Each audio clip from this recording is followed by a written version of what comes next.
One of the things that men should do as they mature is transform themselves into monsters, but also become civilized at the same time.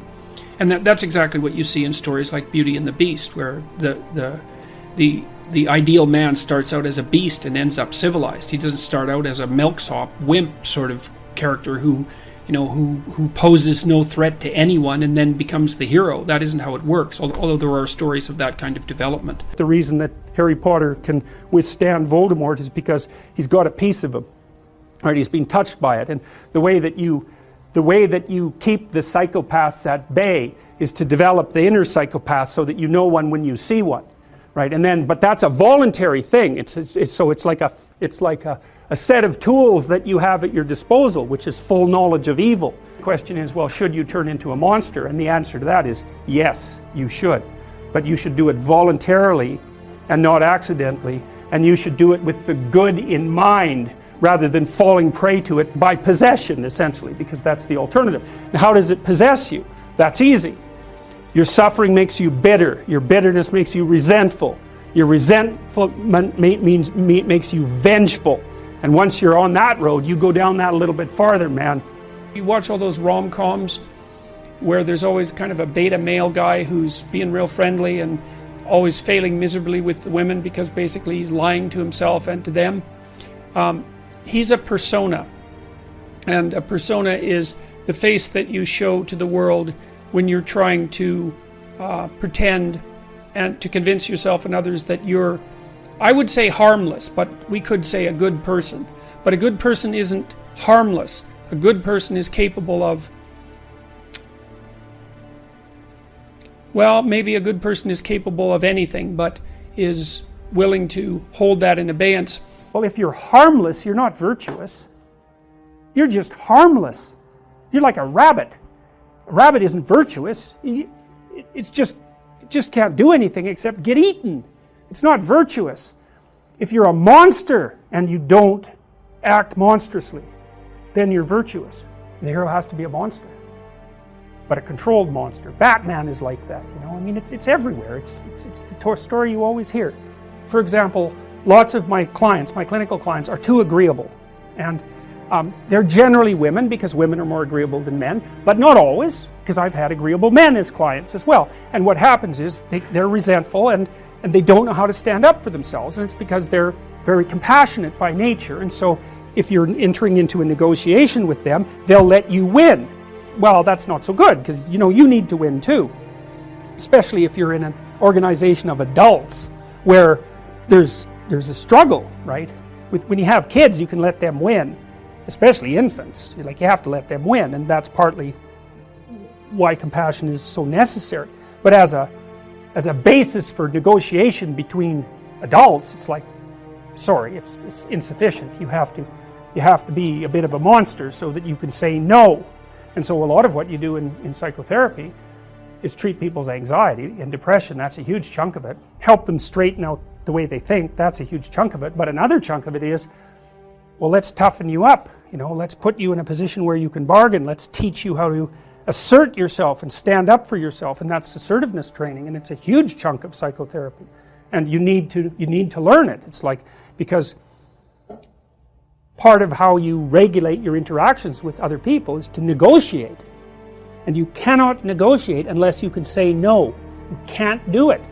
And it causes conflict to say no, and if you don't like conflict, which is basically the definition of being agreeable, then you can't tolerate the conflict, and so then you can't negotiate on your own behalf, and so then you keep losing, and you're bullied, and it's not good. Then you get resentful, and it's really not good.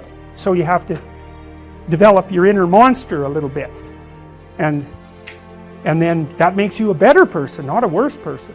It's weird, but that's just how it is. Without the capability for mayhem, you're a potential victim to mayhem. So you need your sword. It should be sheathed, but you need to have it. And it's very frequently the case. If you treat someone with post-traumatic stress disorder, there's two things you have to do. You have to help them develop a very articulated philosophy of evil, because otherwise their brain bothers them over and over and over. Why were you so naive? How did you become victimized? Why were you such a sucker?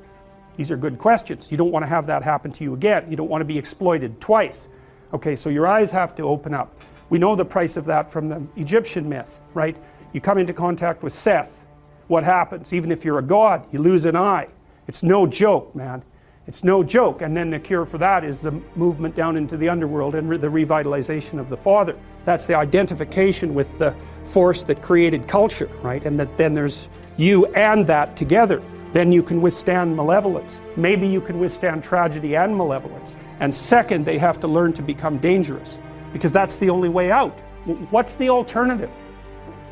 They get these recurrent thoughts about their vulnerability in the face of malevolence and their own naivety, because by definition, if someone psychopathic has exploited you, you're too naive.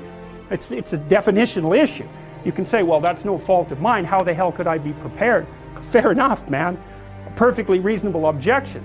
Doesn't solve your problem. The meek shall inherit the earth, but I was looking up the multiple translations of the word meek, and meek is actually derived from a Greek word, of course, meant something like those who have weapons and the ability to use them, but determined to keep them sheathed, will inherit the world. And that means that people who are capable of force, let's say, but decide not to use it, are in the proper moral position. And Nietzsche commented on that a fair bit too. You know, he thought of most morality as cowardice, not because morality itself was cowardice, but because most people who are cowards disguise their cowardice as morality, and they claim that their harmlessness, which is actually a consequence of their fear and inability to be harmful, say, or to be dangerous, is actually a sign of their moral integrity. And that's a really bad idea. There's two pathways to the development of the shadow, and they're tightly allied with one another. The fundamental pathway is truth, and that's to face the bitter truth about yourself. But to break that down more particularly, you might think about that as the capacity to observe your own resentment. You're going to be resentful and bitter in many situations because you don't get what you want. And if you watch that resentment and bitterness, you'll see that it produces fantasies that can be unbelievably dark.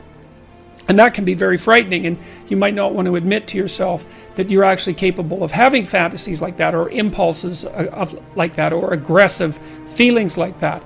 But the thing is that if those aggressive feelings and impulses and fantasies are integrated into your character, it's like you're opening up a dialogue with a part of yourself that can be very forceful and strong and dangerous. And it's really useful to be dangerous, because if you can be dangerous, you often don't have to be. Men who've integrated their shadow often also develop a kind of peculiar grace that would be a consequence of not only allowing their aggressive side to step forward, but also their feminine and compassionate side that they may have kept squelched because of embarrassment about it, or because they'd been harassed for being weak, or any number of things.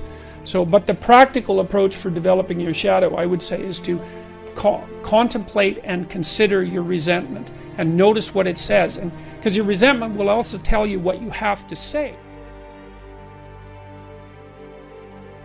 If you're feeling oppressed at work, or you're oppressed in your life, or you're oppressing yourself, then you got to notice that you're feeling oppressed. Then you have to notice that you're feeling resentful and angry and bitter, and maybe even like Cain in the story of Cain and Abel, because Cain is sort of the archetypal bitter man.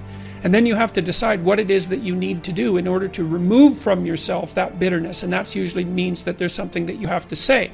And then you have to say it because your soul depends on it. And not only does your soul depend on it, I would say the fate of the world depends on it, because you might be wrong, and then you should be straightened out. Maybe you're just being whiny and you have to talk to somebody about that. But it may be that you're actually detecting something wrong, some tyranny that's directed towards you and other people, and it's like your moral obligation to speak up about it.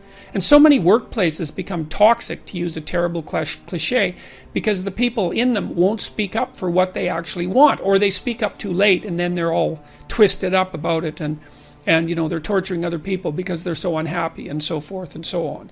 So, practical approach for developing your shadow fundamentally is radical honesty.